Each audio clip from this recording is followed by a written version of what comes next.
शांति। 3 जुलाई 2026 के ईश्वरीय महावाक्य। पहले एक नज़र मुरली के मुख्य पॉइंट पर। बाबा ने कहा, यह वर्तमान संसार पाप आत्माओं की दुनिया नरक है, जबकि स्वर्ग पुण्य आत्माओं की दुनिया है। ज्ञान का तीसरा नेत्र केवल परमपिता परमात्मा ही दे सकते हैं, जिससे सृष्टि का रहस्य समझ में आता है। आत्मा और ड्रामा दोनों अविनाशी है, उनका कभी विनाश नहीं होता। ब्राह्मण वर्ण वाले ही त्रिकालदर्शी बनते हैं, देवता और शूद्र वर्ण वाले नहीं। और फिर बाबा ने कहा, शिव बाबा ज्ञान का सागर है, जो बच्चों को मास्टर नॉलेजफुल बनाते हैं। विनाश के समय प्रीत बुद्धि बच्चे विजय प्राप्त करते हैं, क्योंकि उनका बुद्धि योग बाप से जुड़ा रहता है। शिव बाबा ही सच्चे सद्गुरु हैं, जो दुख से छुड़ाकर सुखधाम में ले जाते हैं। धर्म स्थापक ऐसा नहीं करते। संगम युग पर ज्ञान गंगा रूप बनकर दूसरों को ज्ञान देना है, जैसे नदियां सागर से निकलती है। और फिर लास्ट में बाबा ने कहा, रावण का राज्य पूरी पृथ्वी पर है, जबकि राम राज्य में थोड़े मनुष्य और पूर्ण सुख होता है। ओम का सरल अर्थ है, मैं आत्मा हूँ, यह मेरा शरीर है, इसलिए आत्म अभिमानी बनना है। शिव बाबा अमरनाथ बन अमर कथा सुनाते हैं, जिससे आत्मा अमरलोक की अधिकारी बनती है। ब्राह्मण बच्चों का कर्तव्य है ज्ञान की भूं भूं कर मनुष्य को देवता बनाना, यही सच्ची सेवा है। और अब सुनते हैं महावाक्यों को विस्तार से। मुरली का सार। मीठे बच्चे, तुम इस ड्रामा के आदि मध्य अंत को जानते हो। तुम्हें बाप द्वारा ज्ञान का तीसरा नेत्र मिला है, इसलिए तुम हो आस्तिक। प्रश्न है, बाप का कौन सा टाइटल धर्म स्थापकों को नहीं दे सकते हैं? उत्तर है, बाबा है सद्गुरु।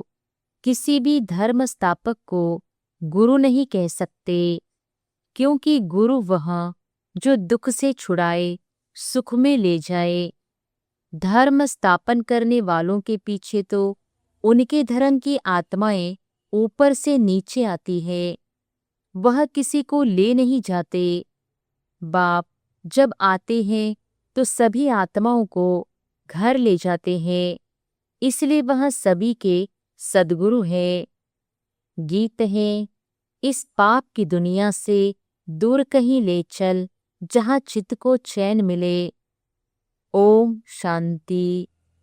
मीठे मीठे रूहानी बच्चों ने गीत की लाइन सुनी, यह है पाप की दुनिया। बच्चे जानते भी है यह पाप आत्माओं की दुनिया है। कितना बुरा अक्षर है, परंतु मनुष्य यह समझ नहीं सकते कि सचमुच यह पाप आत्माओं की दुनिया है। जरूर कोई पुण्य आत्माओं की दुनिया भी थी, उसको कहा जाता है स्वर्ग। पाप आत्माओं की दुनिया को कहा जाता है नरक। भारत में ही स्वर्ग और नरक की चर्चा बहुत है। मनुष्य मरते हैं तो कहते हैं स्वर्गवासी हुआ, तो इससे सिद्ध होता है नरकवासी थे। पतित दुनिया से पावन दुनिया में गया, परंतु मनुष्यों को कुछ भी पता नहीं है। जो आता है सो बोल देते हैं, यथार्थ अर्थ कुछ भी नहीं समझते हैं।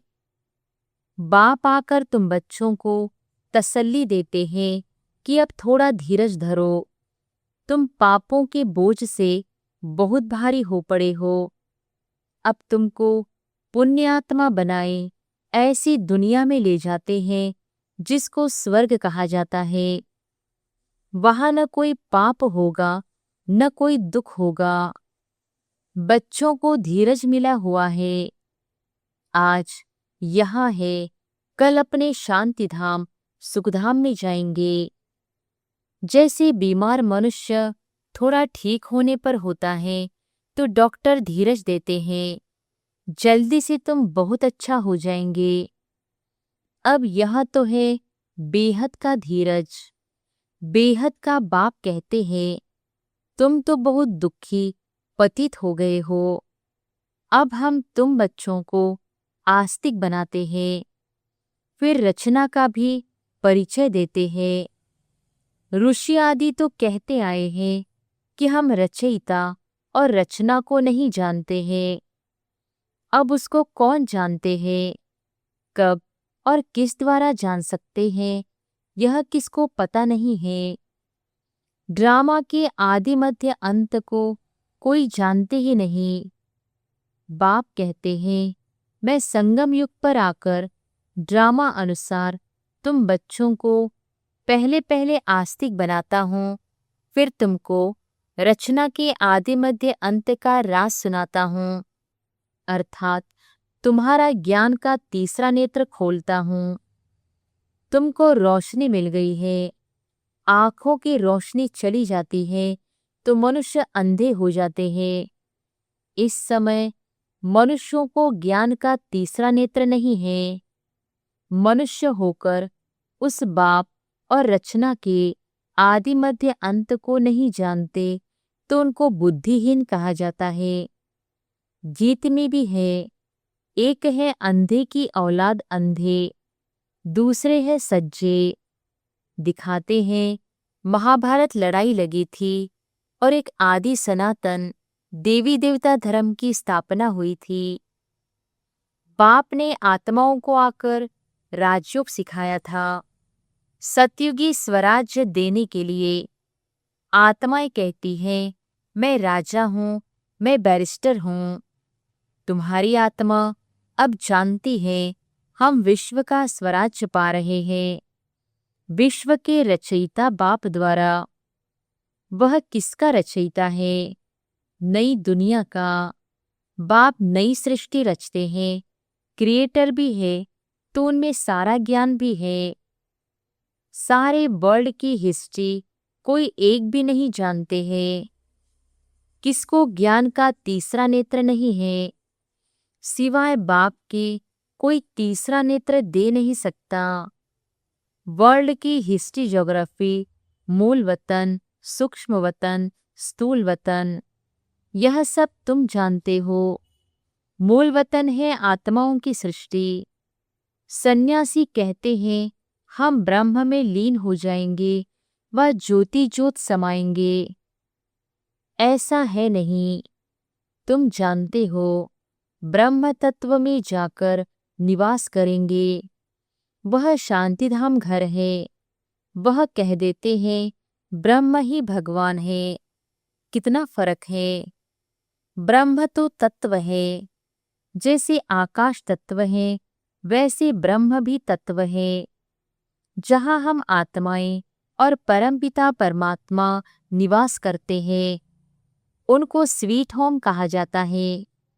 वह है आत्माओं का घर।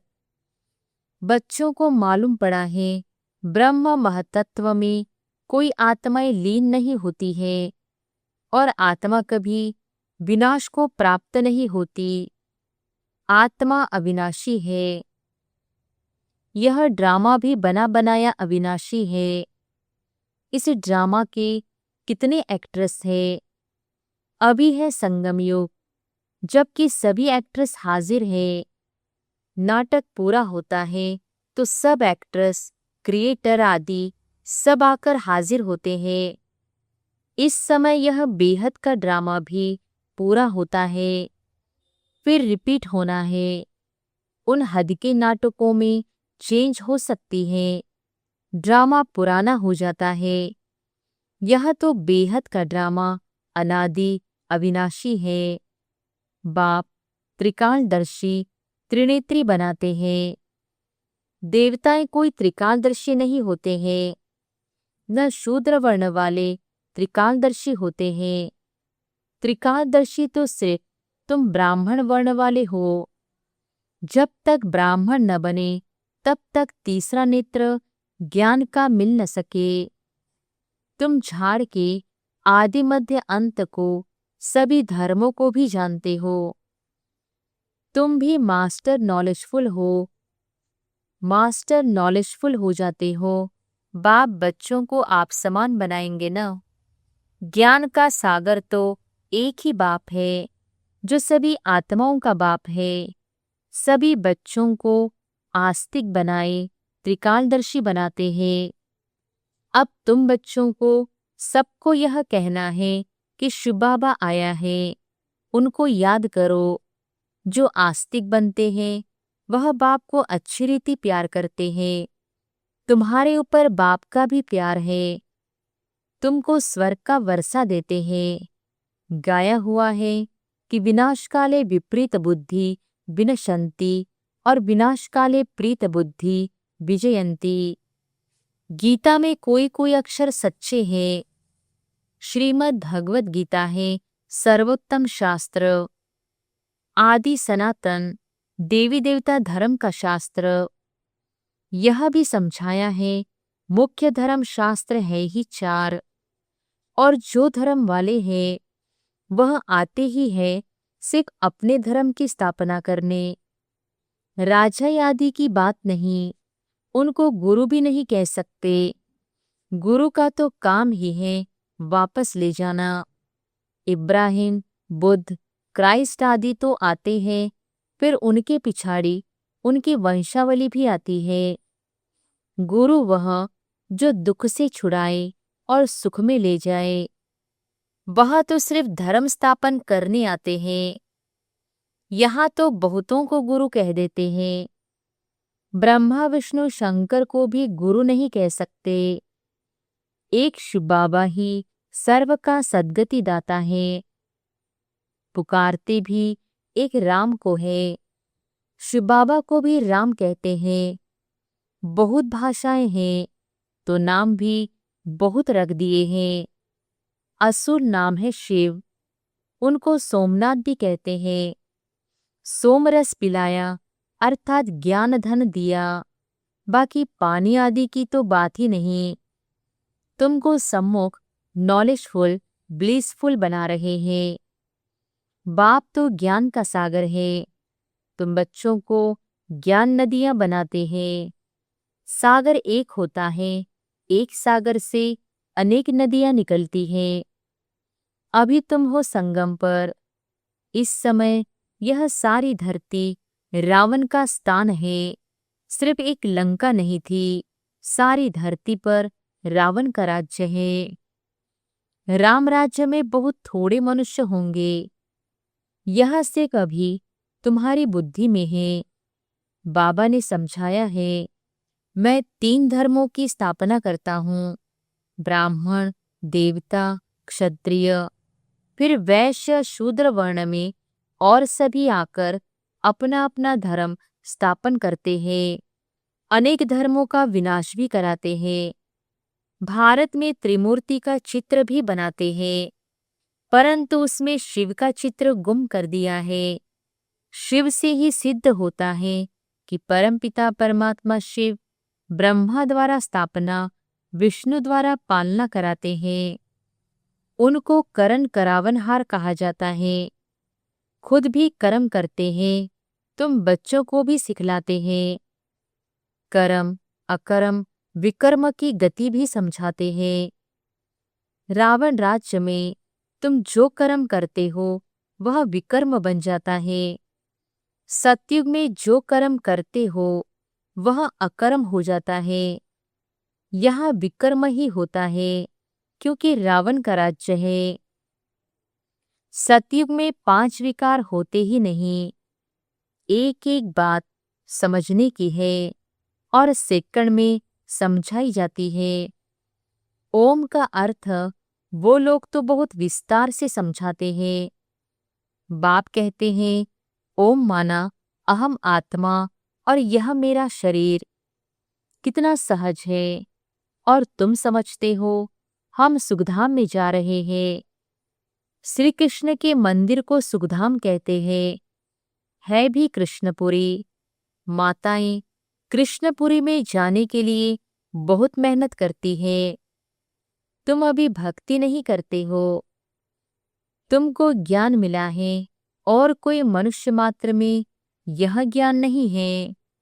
मैं तुमको पावन बनाकर जाता हूँ, फिर पतित कौन बनाते हैं यह कोई बता न सके।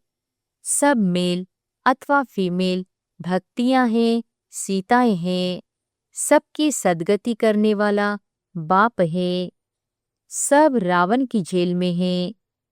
यह है ही दुखधाम। बाप तुमको सुखधाम का मालिक बनाते हैं। ऐसे बाप को 5000 वर्ष बाद सिर्फ तुम देखते हो।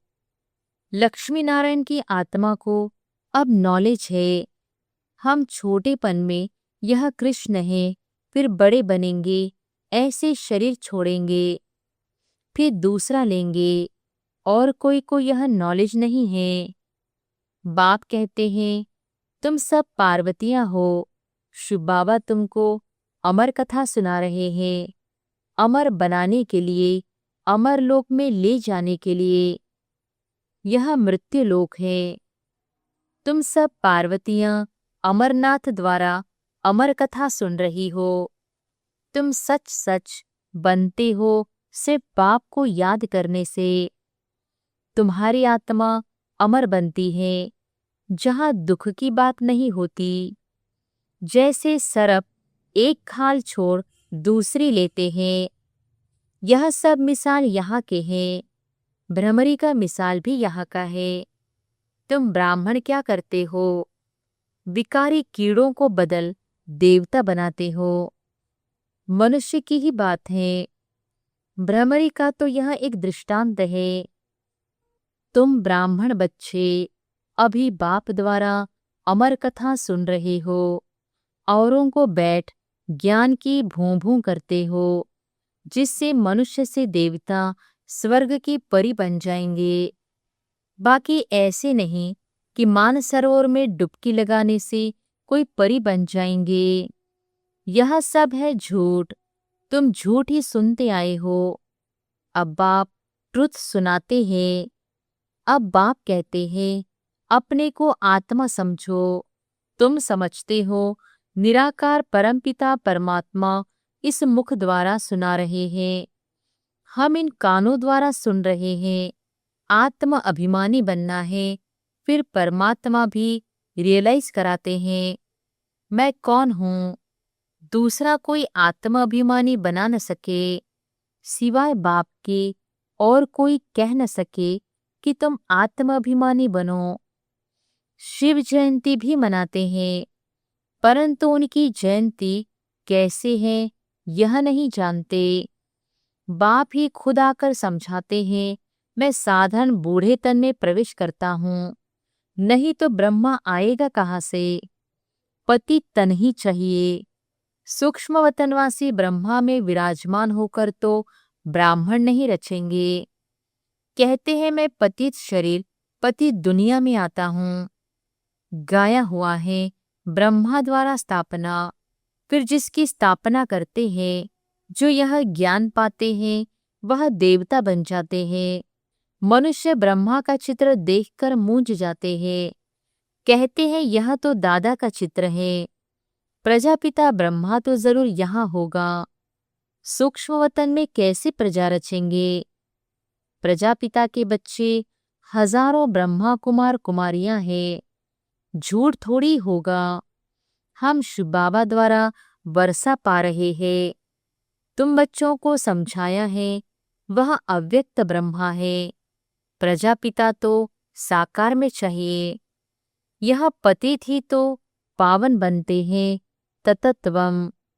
अच्छा, मीठे मीठे सिकिलधे बच्चों प्रति माता पिता बाप दादा का याद प्यार और गुड मॉर्निंग। रूहानी बाप की रूहानी बच्चों को नमस्ते। धारणा के लिए मुख्य सार। पहली पॉइंट, आत्म अभिमानी बनकर इन कानों द्वारा अमर कथा सुननी है। ज्ञान की भूं भूं कर आप समान बनाने की सेवा में रहना है। दूसरी पॉइंट, बाप समान नॉलेजफुल ब्लिसफुल बनना है। सोमरस पीना और पिलाना है। वरदान है, माया के विघ्नों को खेल के समान अनुभव करने वाले मास्टर विश्व निर्माता भव। माया के विघ्नों को खेल के समान अनुभव करने वाले मास्टर विश्व निर्माता भव। जैसे कोई बुजुर्ग के आगे छोटे बच्चे अपने बचपन के अलबेलेपन के कारण कुछ भी बोल दे, कोई ऐसा कर्तव्य भी कर ले, तो बुजुर्ग लोग समझते हैं कि यह निर्दोष अनजान छोटे बच्चे हैं, कोई असर नहीं होता है। ऐसे ही जब आप अपने को मास्टर विश्व निर्माता समझेंगे तो यह माया के विघ्न बच्चों के खेल समान लगेंगे। माया किसी भी आत्मा द्वारा समस्या, विघ्न व परीक्षा पेपर बनकर आ जाए तो उसने घबराएंगे नहीं, लेकिन उन्हें निर्दोष समझेंगे। स्लोगन है, स्नेह, शक्ति और ईश्वरीय आकर्षण स्वयं में भरो तो सब सहयोगी बन जाएंगे। स्नेह, शक्ति और ईश्वरीय आकर्षण स्वयं में भरो तो सब सहयोगी बन जाएंगे। ये अव्यक्त इशारे ज्वाला स्वरूप स्थिति में रहे, शक्तिशाली याद का अनुभव करो। अभी ज्वालामुखी बन आसुरी संस्कार, आसुरी स्वभाव सब कुछ भस्म करो। जैसे देवियों के यादगार में दिखाते हैं कि ज्वाला से असुरों का संहार किया। असुर कोई व्यक्ति नहीं, लेकिन आसुरी शक्तियों को खत्म किया। यह अभी आपकी ज्वाला स्वरूप स्थिति का यादगार है। अब ऐसी योग की ज्वाला प्रज्वलित करो जिसमें यह कलयुगी संसार जलकर भस्म हो जाए। अच्छा, ओम शांति।